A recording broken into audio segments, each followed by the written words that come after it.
welcome to another episode of Ask Minister Yo. Today is our final week of our communication series entitled The 4 Toxic Communication Styles. It's the last one. No worries, if you miss 1, 2, or 3, you can hop over to my YouTube channel at Coach Yolanda B and you can catch up.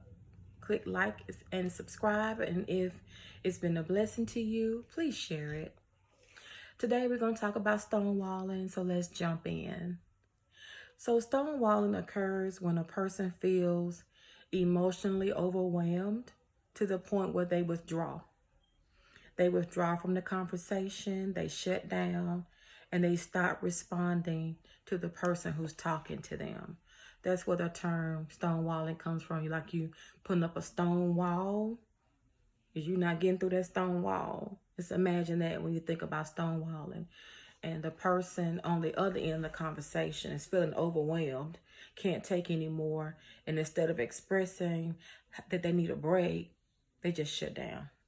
That's toxic. That's immature, but that's toxic. And so if you experience that or you're on the other end of that, then I want to try to help you see what we can do to make some adjustments. So stonewalling is normally a response to contempt. Now, if you remember week 2, we talked about contempt. Contempt was obvious, blatant disrespect for your spouse. Blatant, obvious. An example of contempt is telling your spouse, you stupid, you retarded, you crazy, ain't nobody sting you, you make me sick, oh, I can't stand you. That's contempt. And so the response for the person that's receiving that kind of communication, their response would be stonewalling, and they gonna shut down. They may not leave physically, but they have left the room mentally. And so basically you just talking to yourself because they're not listening. They're not responding. The spouse that may be giving negative or toxic feedback, the one that's expressing contempt, will get to the point where they talk so much and they talk so much and they talk so much. They get to the point where they say, okay, he's not listening. So now he shut down, I'm shut down too. So now our spirits are closed. Contempt can lead to stonewalling. Stonewalling can also lead you right back to contempt. Because now the spouse who was receiving all that negativity will get to the point where they shut down, and they keep shutting down, and they keep shutting down. And now they get to the point where they're in contempt also. And so now the spouse that's been receiving all that negativity, now you're to the point where you don't even want to hear your spouse talk. You don't want to hear their voice. You don't want to see their face. You have completely closed your spirit to them. It's like you're fed up. I'm out of here. And my emotions. My body's here, but my emotions are gone. That's stonewalling. That's stonewalling. Let me give you an example. Let's say, wifey, you're trying to have a conversation with your husband. I don't know, budget. Let's talk money. Let's say you're trying to discuss, you have a bill coming up, and you want to talk about where we're going to pull money from to pay this bill that only comes annually. Let's say it's property tax, whatever.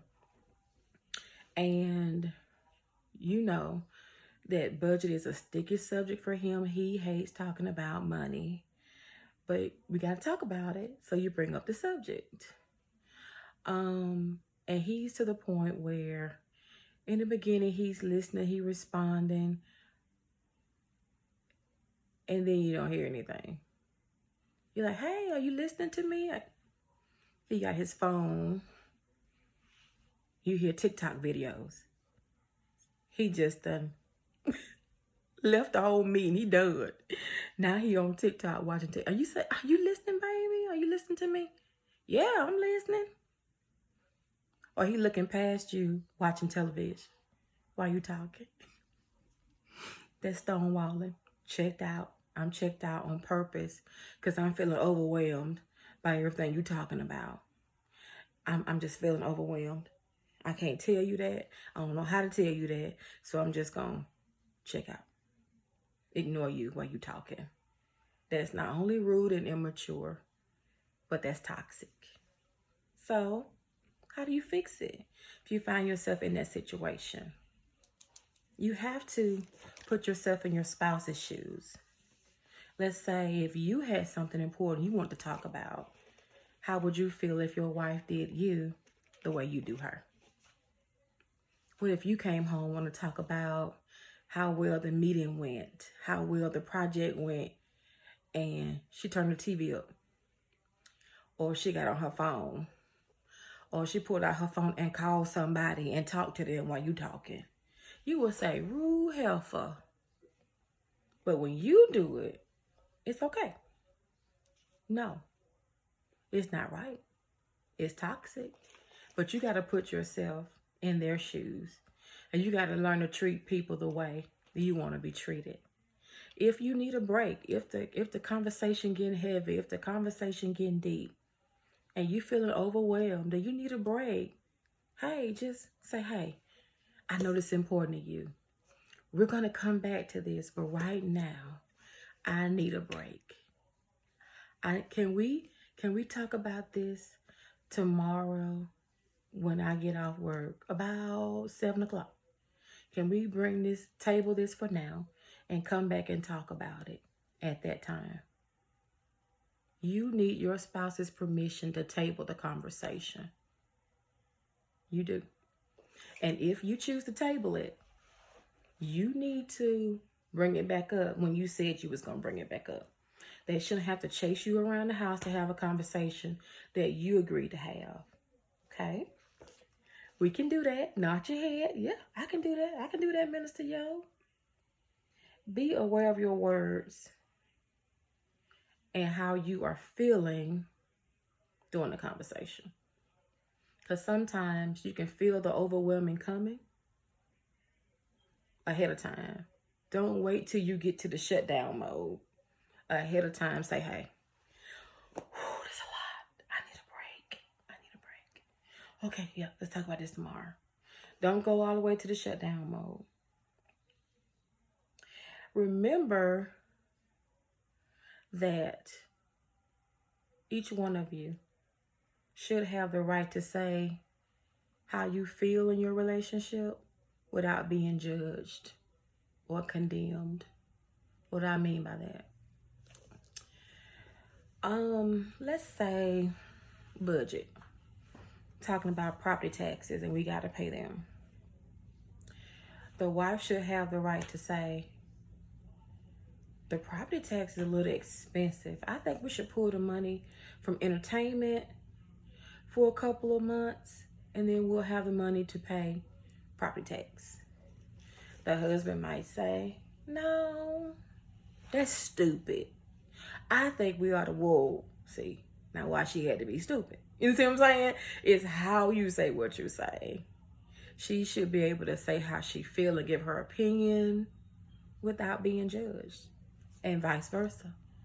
If the husband say, hey, I think we should pull money from mani-pedis every 2 weeks, and we can bump that up to once a month. Ooh, we're gonna have to talk about that. Not the mani-pedis. We're gonna have to pull it from somewhere else. Not the mani-pedis. No, not the mani-pedis. But communication, open communication is the goal. But in order to have open communication, you got to respect your spouse's opinion and give them the opportunity to say how they feel without being judged. I believe you can do that. One more thing I want to say before I go. Women and men process different. We communicate different and we process different. Women love to talk. So as we are talking, we are processing the situation. But men are different. They want to talk about it and then they want to walk away because they process better by themselves. And then they'll come back and say, this is what I think we should do. And you're like, okay. And you're used to talking and figuring it out as you talk. And so you expect your husband to do that. That's not going to happen because that's not how he's wired. He's going to talk to you. He's going to get the facts. And he's going to go off and he's going to talk to the Holy Spirit, hopefully. He's going to pray about it, hopefully. And then he's going to come up with what he feels like we should do. So your job, wifey, is just to give him the facts. And then trust him to go off by himself with the help of the Holy Spirit to figure out what he feels like is good for the house. You have to trust him in that. And I think as you respect how he processes things and vice versa, that'll open the door to mutual respect. That'll open the door to less overwhelmingness during conversations. Yes. And so there'll be less opportunity for stonewalling and contempt and criticism and defensiveness. They're all related and they're all toxic. And we can be better. We can do better. Our children are depending on us getting it right. No pressure. Just that our children are watching. Our nieces and nephews are watching. God is watching. I hope this blessed you. If you missed any of this, week 1, week 2, or week 3, just hop over to my YouTube channel at Coach Yolanda B, and you can catch up on the episodes that you missed. Click subscribe, like, and if it blessed you, share it with somebody. They don't have to be married because communication is something everybody needs. Share it. Be a blessing. Until next time, go in God.